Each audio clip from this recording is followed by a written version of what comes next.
Back to Iguodala. Up for the layup. Oh, blocked by James. Oh, my God. Davis is going to run it all the way back.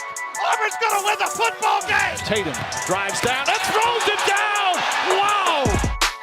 To throw, rainbows it down the right side for Kyle Pitts. He's got it. He's there. Touchdown. Oh, my.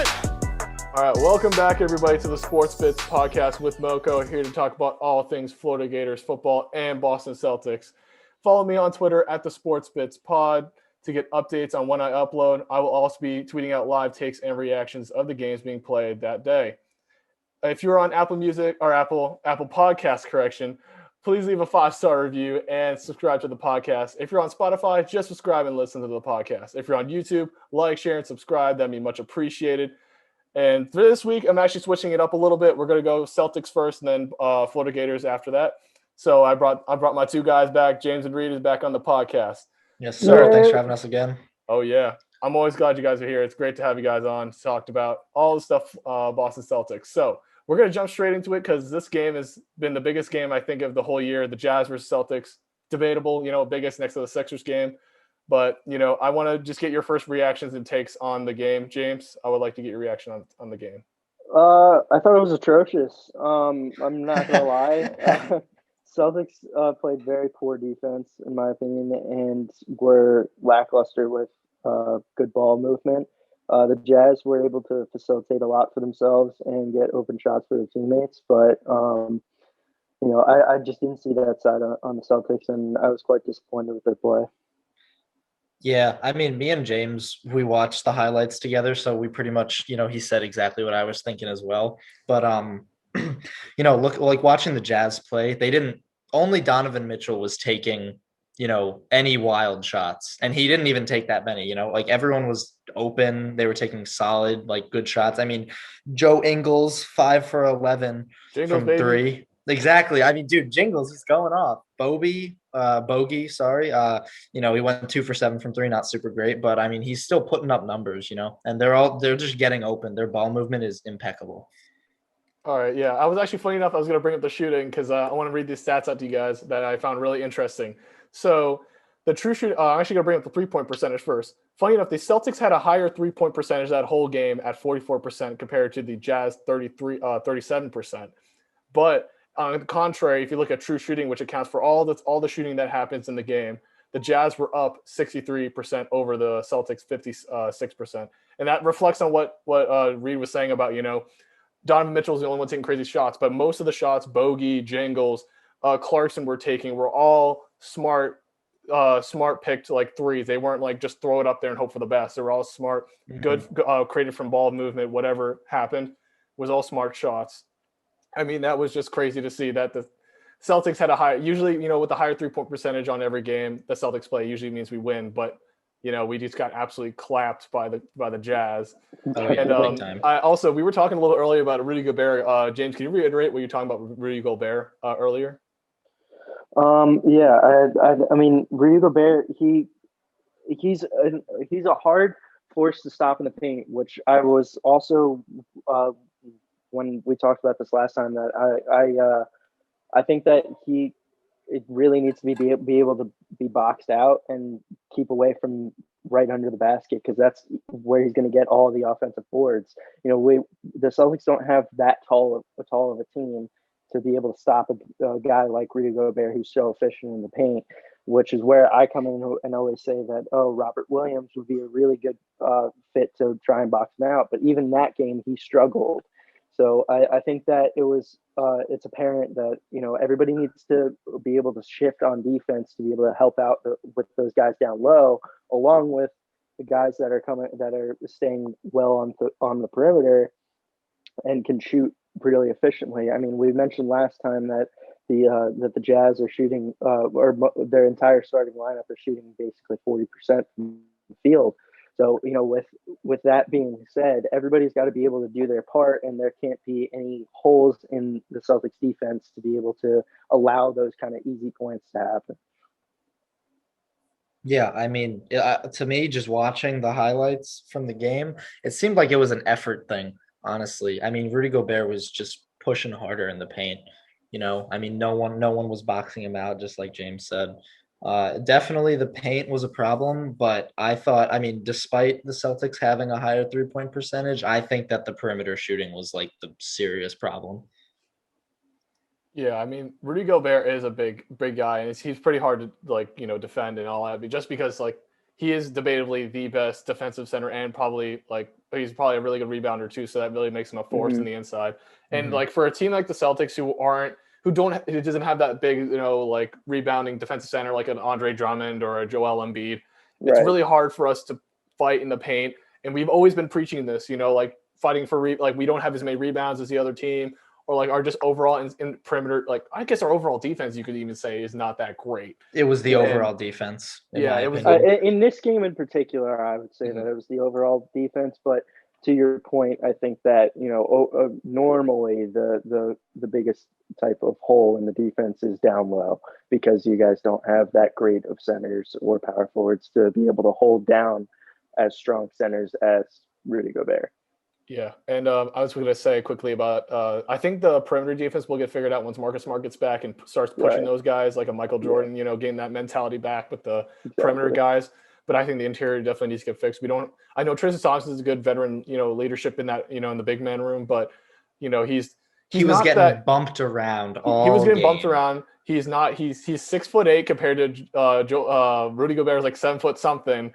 So he's got that little 4 to 6 inch difference, which is not going to help him against guys like Joel Embiid or Rudy Gobert. So it's not going to be fun. And transitioning, just crappy everything I was saying, or even just crappy interior paint. There was a question I was going to pose this podcast is what we're mainly going to focus on our attention on is that should the Celtics fans be worried about our team and how we're performing?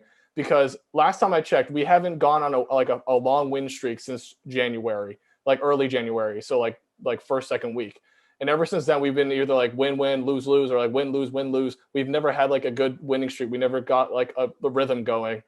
And James, what do you think of that? Should we be worried? Should the Celtics fans be worried? As of right now, I do believe that they should be worried. And, looking back, especially on this game and a couple games from last week, I mentioned briefly in the last podcast that, the assist numbers are extremely down, and teams are just blowing them out of the park with that matchup. And, with the Jazz, they had, I believe, 28 assists compared to the Celtics 18, if I'm not wrong. And, having that kind of stat line there, it just shows what team had the better ball movement and where the ball is actually going to succeed in going into the basket. With when you have a lot of this ISO play and guys are just taking up shots and trying to create their own shots, that it hurts the team's chemistry along with hurting the team's efficiency. So when you have those factors in together, it comes out to the equation of just having a really bad offensive stretch, and they need to be able to figure that out. And I don't like to, as much as I do on this podcast, I don't like to disrespect Brad Stevens at all or anything. But I mean, you're always clowning on Brad. His gameplay, like I said, it just doesn't change that often. So having this kind of play consistently is hurting the team, and I think that that Celtics fans deserve to get some new type of play. I mean, it's clear that the Celtics are struggling with keeping up with this new type of play where it's threes and fast breaks and easy layups. And as simple as that sounds, it can be extremely difficult to guard. So when on defense, they need to be able to be able to block those instead of allowing guys to just drive right past them. I mean, I could tell you 8 different plays that and where I saw in the Wizards game that Tristan Thompson just let his man just drive past him because he's too slow to keep up with him. I mean, you got to be able to shift and to switch with your teammates and talk and communicate on the court. And I don't see that with the Celtics right now. No, I mean, me and James were talking about it before we came here as well. the defensive IQ of the Celtics definitely is lacking. I mean, there was no help on defense. It's always a one-on-one situation or one where 2v1, with the Celtics having only one guy. Like it really is, they're having huge problems on defense. And Definitely. it's the team defense, because I mean, yeah, they have like the players that are on the court are not the best defenders, but I didn't see anything where I was like the 1v1 defense was like atrocious. Like there were a couple plays that it wasn't great, but like to me, it seemed like the team defense was the main problem, especially with the Jazz game where the Jazz are notorious this season for having impeccable ball movement. There was just no help, it's like, it's just tough when you're not communicating, like James said. Yeah, I mean, I'm just like as a Celtics fan, you guys aren't like as big Celtics fans as I am, but like Yeah, as a Celtics fan, this is like this is hurting my soul to see this. It should be. Course, If I was like a big Celtics fan, like I would be quaking in my boots, dude. Like this is bad, or I'm at least not- the two games. Like me and James watched the Jazz and Wizards highlights, and both of those games, like I was like the defense was scary. Yeah, I'm honestly not like as quaking in my boots because I see there's hope on the bench. Like Grant Williams is coming up. Like he's progressing still throughout the season, even with our flaws and losses and stuff. He's progressing. I feel like he's doing pretty well. Ojeley's playing really well, which I'm happy for him because like he's been on this team for quite a bit. Same with Peyton Pritchard, still stepping up, when he can because he's not getting as many minutes, which he should be getting more. Same with Rob Williams as well. These young guys are stepping up and they're progressing. I feel like they need to get more minutes. And I see James trying to flag me for something about the young guys. Yeah, I want to emphasize this to because as much as like right now we're talking poorly about the Celtics team in general, the team has good players. Let's not let's not get that twisted. The team is a solid team. It's just their chemistry and working together and being able to work together on the floor to make these guys that they have matchups with not destroy them. Like personally, I think that in the Jazz game, they were lucky to be as close as they were. That the game should have been a blowout, but realistically, the team as the Celtics, the team is a solid team. It just needs a lot of work. So I do think that they can be a really good team, especially looking forward into looking past into the future of the playoffs. But realistically, they need to be able to work out those tiny kinks to be able to win those games because there are a lot of close games, especially recently, that they should have easily won. And there are also games like the Jazz where they should have totally gotten blown out and we're lucky to be as close as they did.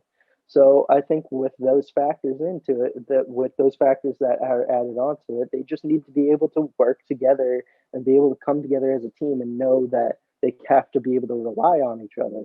And if they can't, then maybe it could be a reason to move some positions around and maybe move some guys off the team and do some trades, pick some valuable guys up in the offseason. I mean, we noticed a lot, especially in these past years, that the Celtics aren't ridiculously invested in the offseason. They don't grab a lot of huge names. They don't try and get a lot of guys that are trying to, that could change a lot about a team. So I think that with that being said, that the Celtics just need to work out those little things and or make big moves in the offseason this next one coming up. Yeah, I mean, I actually the off-season thing, I'm super happy that you brought that up because I like completely agree with that. I feel like I don't know if this is necessarily true or not, but just coming from a Nets what fan, of course. What I get. Hey, shut up! I don't want to hear that. No. I'm saying that the Nets did something right with grabbing some big names. You know what I'm saying? Oh yeah, no, for sure. And I mean, something like James said, Boston's not making a lot of moves in the offseason. And I don't know if this is necessarily true, but from an outsider's perspective looking in, I feel like the Celtics are too confident in their process or their player development or whatever. Like it seems like they're very confident that Brad Stevens is going to make a system work because he's a great coach, obviously. Great X's and O's guy. Like obviously he knows what he's doing. But I feel like they have almost too much confidence in him to bring these guys like into the next level. You know what I mean? Yeah, and I think Kyrie really did like put a nail in his brain about that stuff, just because like he couldn't handle Kyrie, and like Kyrie's a certain personality.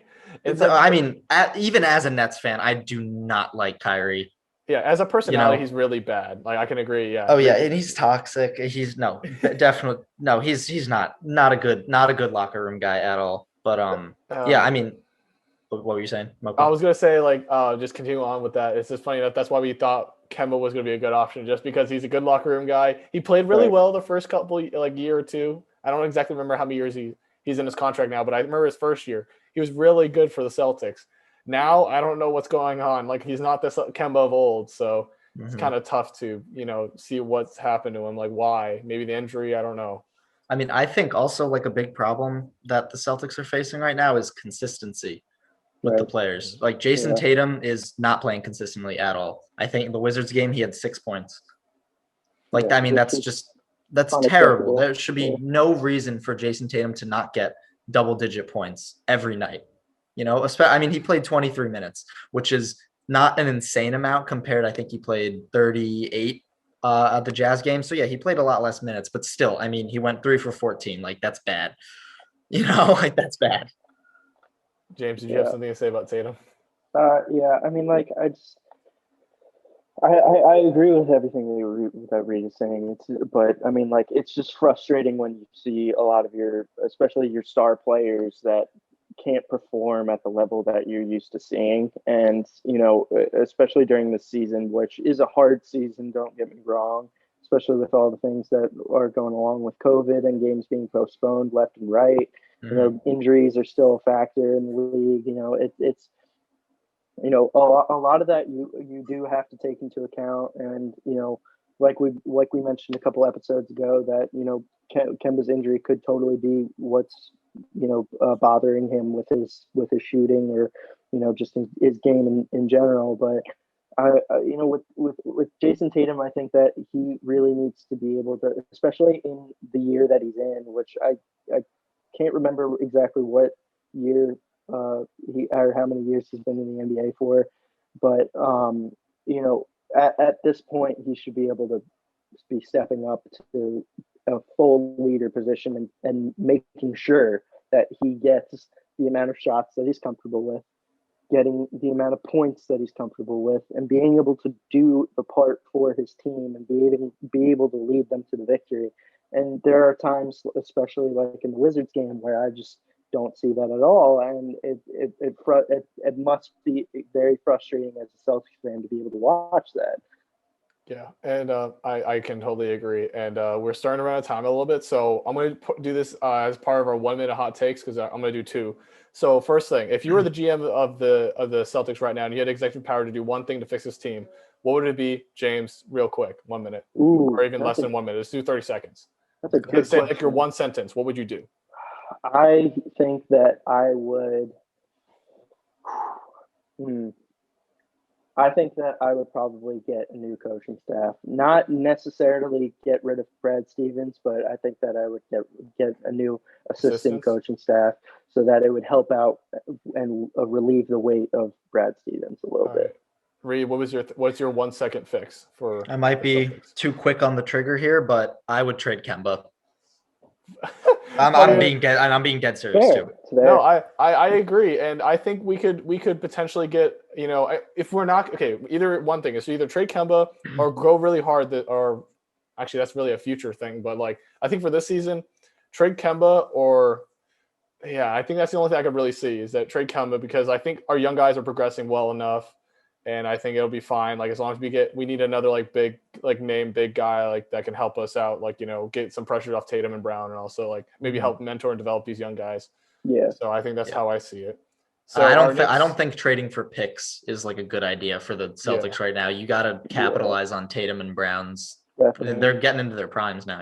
Yeah, I agree. And we have to sign Tatum this offseason, so hopefully he stays with us and we have those guys locked up for 4 years and we'll be fine. Then we need to like maybe trade Kemba and get another big guy that can like maybe a big defensive center, maybe get Rudy Gobert. I don't know, something like that. But not Good luck Gobert, getting him out of Utah. Get us someone similar, that could work. But yeah, so our next minute take that we'll do real quick is so Bradley Beal says he doesn't want to be traded, but I think we should, maybe you should hypothesize some potential trade destinations. So that's what I feel about that. James, where would you trade Bradley, or where would you want Bradley Beal to be at this time? Without a doubt, if I had to pick one team, it would be the Portland Trailblazers. Yes, that's what I like to hear. Ray, do you agree? I would love to see him in Portland, dude. That would be so sick. I think I think he would work good there too. I mean, he's just like a solid scorer, Beal, and he's a pretty good facilitator. He picks up some boards. I mean, he's got 2 steals right now at the half. Getting me a nice on my fantasy roster. But no, I mean, he's definitely a solid player. I could definitely see him working in Portland. I can agree. I mean, I'm trying to think if there's any place that could be different. I'm not trying to say the Blazers like you. I'm trying to think of something different that may not be like. Well, I'm also trying to think of another place. I can't really see it. I just don't. Maybe Miami. I don't know. Maybe Miami would be a good spot. I don't know. I think an underdog or one that's flying under the table a little bit, which you guys might be like, "What the hell are you talking about?" But I think that he would be solid on the Kings with De'Aaron Fox and Buddy Hield. Oh God, trade Hield for Hield for. No, I could see that. I could see him working on the Hield Kings. Was already but my only thing about moving him to these teams is they don't have the assets to acquire him without getting rid of one of their stars already, because they need them to work in tandem. Like Bradley Beal cannot be on his own. Or he can obviously fill up a stat sheet every night, but I don't see him leading a team to consistent wins. Right, like he shouldn't be on him by himself. Yeah, oh my God, I agree with that. Yeah. I just thought about it. How about trading him to the Warriors and having Clay, Beal, and Thompson? It could. Ridiculous. That would be ridiculous. I mean, hey, that's a hot take. It's a hot take. That is definitely a hot take. Because we know Thompson could play the 3, so I think it could work. It could work. I don't know. I'm not saying it's legit. Like it's not like a safe pick, going hot take kind of deal. So possibly. Beal to the Warriors. And definitely not the last place I would put him. Yeah, and that's gonna run out of time for us. But it's been fun. We can always go on this conversation more at the midseason mark. But Celtics fans, let's not be worried just yet. We'll hold on hopes that we can get this team together. For right now, we should be worried for now. But yeah, for the Celtics side, this is it. Do you guys have any last minute things before we sign off? Just keep your heads up. Keep your heads up. I agree. Keep your heads up, everybody. But yeah, this will be it for the Celtics side. I will see you all next week. Peace. And we are back. Yes, and I didn't really give an explanation about why I switched it up. So the reason why I switched it up is just because the Celtics have a lot more to talk about, just because there's games every week and the Florida Gator stuff the off season doesn't have as much going on, so there's not as much to talk about. But I'll still try to bring out content, like updates every week, or maybe like teams that are in our conference or in in the state of Florida that have relevancy to the Florida Gators or could have impact, like outreaching impacts in the future for the Florida Gators that you should like think about in the offseason while we approach the 2021 season. So for right now, I have a quick overlook of the 2021 season. So I'm just going to talk about, like what we're going to have to play against, what teams are going to have to face, and also like how is that compared to us. Like I'm always going to tie it to the Florida Gators, but like I'm going to be talking about Georgia especially, because in my mind, I feel like Georgia is the only team that we really need to worry about in the East. So that's like my little hot take, but I think that Tennessee, South Carolina, Kentucky won't be as good. Just looking at the recruiting numbers from last year, and also just looking in general at the schedules and stuff. So I think it's not going to be as bad. Like if you look at Kentucky's ranking, they're 12th in the SEC, is not that great, and then South Carolina is 14th, and then Missouri is going to be up there a little bit, but I don't think we have to worry about them as much. And then we have what is it? Oh yeah, Tennessee. We have Tennessee. They're 6th. With nine 4-stars, which is really surprising for me that Tennessee scored that many guys in recruiting, just because it was a new coaching hire, and it's usually hard for them to get a decent signing class at the year like run the first year they come in. Like I'm trying to put these words together, but yeah, like the first year they come in is usually pretty hard for them to recruit really well compared to most other teams. So, it's crazy that they did that. Maybe Jarvis Harper brings a new face to Tennessee. Maybe they'll be better in a couple years. But I think right now, like at least looking straight at 2021, they're like basically going to be a non-threat unless they somehow transform the offense and defense in a matter of a spring and summer, which is highly unlikely. So, as we talked about in the schedule, the main issues. And funny enough, I thought Tennessee and Kentucky were going to be like the wild card games, or even Missouri.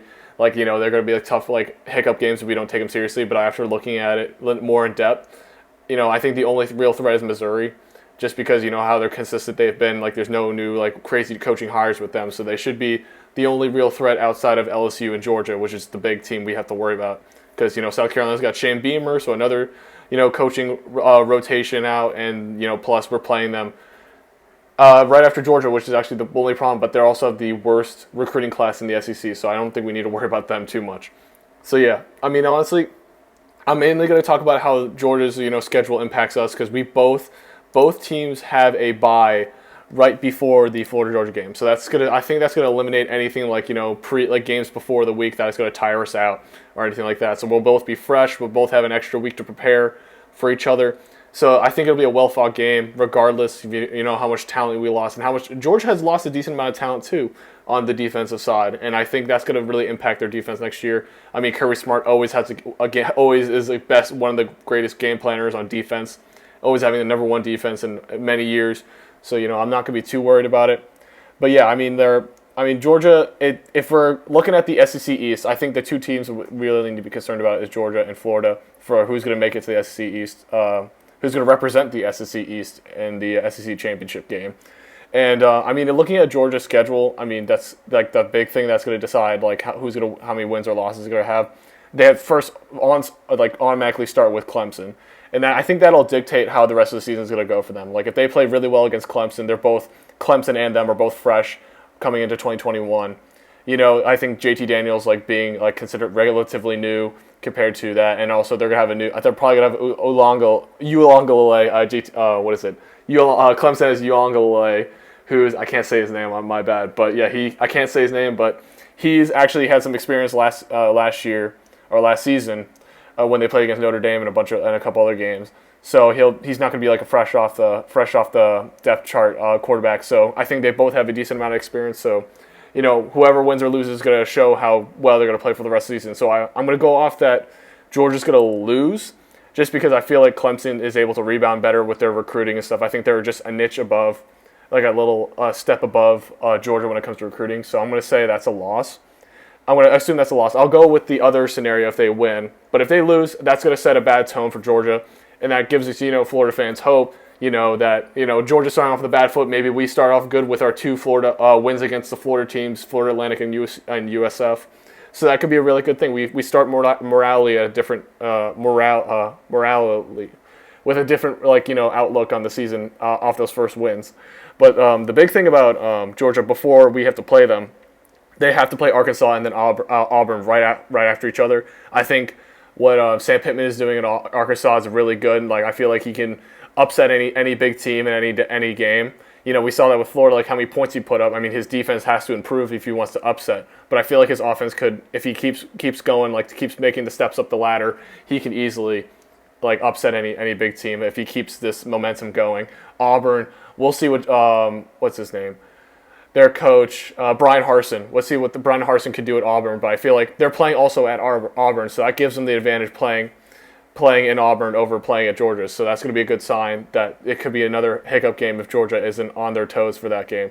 So we could be going into the famous rivalry game in Jacksonville with Georgia having one or two losses, which is gives hope. I'm trying to be optimistic about it.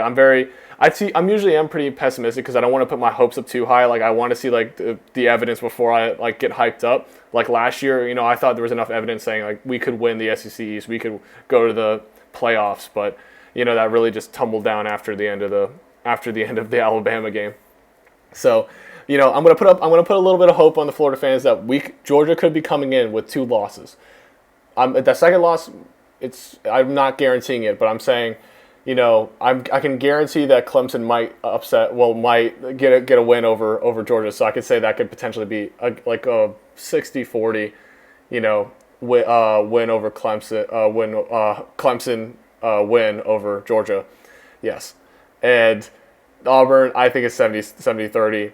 So it still has a chance. And that would really put our hopes up because considering that Florida, the only game that we really have to worry about is Alabama.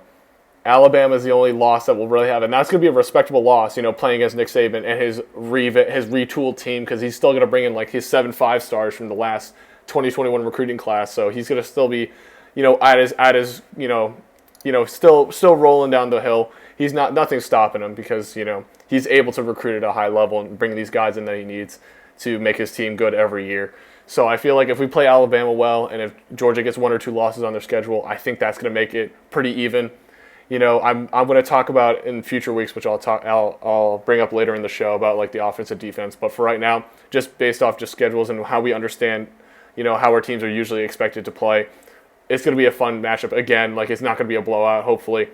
And plus with the bye week, we'll have Dan Mullen will have time to game plan because that's his best. That's what he does best. He's able to game plan, especially with a lot of time. He's able to game plan against any team and put up a fight no matter what. That's what we did against Georgia. That's what we did against Alabama. Even though we lost, we kept it close.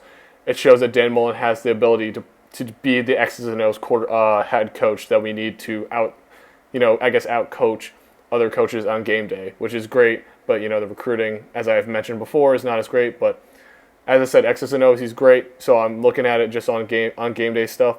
It looks good. Georgia. Every other game, I didn't really see any games that really would stand out to me, because the East is really weak this year, just because South Carolina's got a new coach, Tennessee's got a new coach, Kentucky will be okay, and Missouri will be okay, but it's not going to be as tough as it usually was, because I think Tennessee, a year or 2 years ago, same with Missouri and Tennessee, will usually be good fights on game day, so I'm not too worried. And then South Carolina's been South Carolina. Vanderbilt, we all know what Vanderbilt has been, so we're not going to talk about them. And plus, I'm looking at Georgia's out of conference games. There's nothing that sticks out, like UAB, Charleston Southern. Alabama. Clemson, of course, is their only out of conference game that really needs to be worried about. For us, we don't have any big out of conference games. It's just that we have Alabama to worry about. So, I think so let's look at this hypothetical. So if we're looking at Georgia versus Alabama and we're looking at Clemson versus Georgia, what win looks better on the resume? And me personally, I feel like that, I think if we get a win over Alabama, I think that's going to be better for the resume over a win against Clemson. Because I think we all know Alabama is a step above, our Alabama, Nick Saban is a step above Dabo Swinney and Clemson. So if we somehow pull the upset with the lack of talent that we have, or lack of, big-time players like Kyle Pitts and Kyle Trask like we had in 2020, I think that's going to show a lot more, just because I think Georgia has a lot more talent and has a lot more players that are, impact returning, JT Daniels is returning, George Pickens is returning, so they'll have players that you can say, oh, they won because they had these skill players back. But no, Georgia is starting, Florida is starting fresh, I feel like, with a lot of players, just because how we played last year. We played a lot of seniors, which did not let the young guys get game time. And, we're basically playing them raw going into 2021. Because I'm saying it raw, I'm minusing the spring practice and summer that's usually given every year. But, generally, I think our roster is pretty young and it's pretty raw as a whole team with not much experience. We have a couple of guys, seniors like Trey Dean and stuff that'll hopefully lead. Same with Damian Pierce. We have guys that can hopefully lead this team. Give some veteran, mentorship and discipline the younger guys to be able to bring that Gator standard every game. And hopefully these guys can adopt that mentality and be able to play at a high level every single week. But just to sum up the whole Georgia thing, I feel like we have a chance again to make the SEC East. I don't think our hopes should be as high just because we don't have this, outstanding quarterback. We have Emory Jones, we have Anthony Richardson, but you see those names and you don't see a flashy name that could really stick out and be like, oh, we have a Heisman level quarterback like a Mac Jones or a Kyle Trask, Trevor Lawrence, that kind of type. So I mean, that's going to be tough to see what Dan Mullen. It's going to be tough to see what Dan Mullen schemes up for them because he's hopefully going to play his style of offense better just because he uses a lot more QB runs back with Dak Prescott and all them. So maybe Emory Jones will fit it better, and maybe he'll be able to play his offense and be able to make Florida be a better offense than it was in 2020. Maybe we don't know. Maybe in a year or two when they have Emory and Anthony Richardson to develop a little bit more, it could be a better outlook on every season. Because we have a good quarterback now because like in 2023 because Emory Jones has had time to develop or Anthony Richardson becomes that type of Kyle Trask quarterback, whatever. But the point being that we have a lot of unknowns. We don't have any certainty like we had last season. So I'm praying, and also not to mention we had the Florida State game again. I forgot we had that's our out of state rivalry game that we usually have every year. And Florida State is getting a lot better. I'm surprised with their their recruiting, and Mike Norvell's doing a lot with Florida State, and it's just surprising to me. I mean, also Miami, but Florida State 22 in the recruiting rankings, which is really good. Last year they're 27. They're moving up. They're getting a lot of 4-stars. They're recruiting Florida really well, which also transitions to the next part I want to talk about. I want to transition somehow to this, but talking about the Gus Malzahn hire to UCF, which is going to impact Florida as a whole, just because you have that SEC experienced quarterback in debatably a weaker conference like the AAC, and he's able to recruit at a high level. Think about it. You have Florida State, UCF, and Miami to worry about every year now in recruiting. And not to mention, if we play these teams, imagine if we had to play UCF and a Florida State every year, or one of these years. And imagine if Gus Malzahn brings this team back up to the 2018 standard of undefeated. We could go to the national champion. We should be national champions, whatever. Imagine he does that with UCF. That's going to be crazy. I mean, it's a very more low-key job for him, so I think it'll be easier for him to be out of the spotlight and be able to do his thing. I'm pretty sure that UCF's going to hand the reins to him, so he'll be able to have full control of the program. And it's just going to be another thing that it struck me I think it was last week when he got hired, or a couple days ago when he got knighted, knighted because of UCF Knights. When he got knighted into the program, it just scared me just a little bit, just because what he can do with the recruiting trail that could impact our recruiting. Not to mention what Mark D'Antonio, but Manny Diaz, what Manny Diaz is doing in Miami and Mike Norvell is doing in Miami for recruiting. That's going to suck away a lot of talent that Florida could try to get. And that's what I've been trying to push with the recruiting, is that we need to, now, especially since Malzahn's at UCF, we need to push recruiting hard, high school recruiting hard. I know we're doing good at the transfer portal, a lot better than these other teams, but we need to push high school recruiting and JUCO recruiting harder in the coming years just because of what is going on in Florida. And especially when I talked about putting a wall around Florida. If we put a wall around Florida now, I'm looking at Gus Malzahn like, oh my God, we had to fight. We have to compete against these 3 guys now. If we're only trying to recruit big in Florida, we still have to recruit against 3 big names, and that's going to be tough for Florida to handle, just because they haven't been as good as we want them to be, because they are proven to be, especially with 2020 now, they're proven to be a SEC competing even potentially playoff in the hunt type of team, and it's just going to be terrible if our recruiting starts to fall. I mean, that also means our team's going to start falling as well. And then we're going to have teams like Miami and Florida State and UCF go up on an upturn, or going up on the graph. And it's just going to look bad on Florida, and then it's going to pull away even more recruits. There's a chain reaction to that. But yeah, it's just not – I saw that hire, and it just hit me just a little bit as a Florida fan, just being a little worried about the recruiting part especially. We don't have to play them every year, thank God, but it's just – recruiting, man, I don't talk about it that much on this podcast, which I probably should get into more. But recruiting is definitely a big, thing on the billboard for Dan Mullen to need to be or on the, from the whiteboard, you write your little, things you need to improve or things you need to do.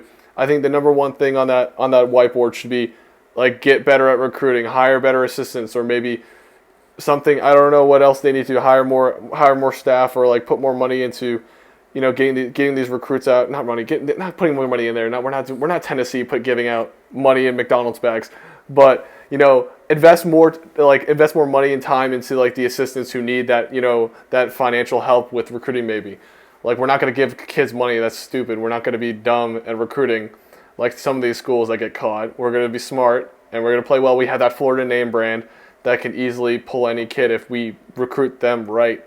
and play and show our achievements and show that Dan Mullen can be your coach, that he can be your friend, your coach, your everything at Florida, and that can be, your home. I guess your home for the next how many years until you go to the NFL, and also prove that we've developed kids into NFL talents like Kyle Pitts and Kyle Trask. So yeah, I mean, the Gus Malzahn hire overall, I'm not going to hate on it. I think that's a really good hire for UCF. He's coming from Auburn, has a really good recruiting background, and he's going to bring a lot for UCF. So I think for UCF in a UCF bubble, I think that's great. But as a Florida fan, I would be worried just a little bit. I wouldn't be worried too much because he's not like in a Power 5 conference with all that money and TV deals, whatever he needs, all that stuff. But I think he should still be worried because he has that name, Malzahn, known to beat Alabama. I don't know how many times. He didn't do that many times, but he was able to compete with Bama, compete in the SEC West. Imagine what he could do in at UCF, against Houston, Cincinnati, and all these teams, Tulsa. It's going to be scary. I think the AAC is going to be a very scary conference in the future, especially with Malzahn there. It's going to be fun to watch. I think UCF is going to be a fun team to watch in the future. So yeah, I mean, that's it for all the stuff I really wanted to talk about. Hopefully, I think for the next couple weeks, I'm going to talk about the offense and defense. I'll probably split it up, so I'll do like offense probably next week, and then I'll do defense the week after, and just go overview like what we have since we have National Signing Day done and everything. We'll go over what we have and what I think could work. I mean, there's a lot of things that can go on, with the recruiting and stuff. I mean, with the recruiting later, but let's talk about what we got for next year, what we can utilize to be able to beat these teams next year, like Georgia, like in Alabama, and see if we have a chance. I mean, I think we have the talent if we get them trained up for next year. I think we have a chance. Like, I'm not going to say we guarantee to beat them. I think we have a chance like we did in 2020. We have a chance to beat these teams next year. But yeah, that's it for the Florida side. I will see you all next week. And actually, I'll see you all next week because this is actually the end of the podcast. So I'll see you all next week. Everybody, peace.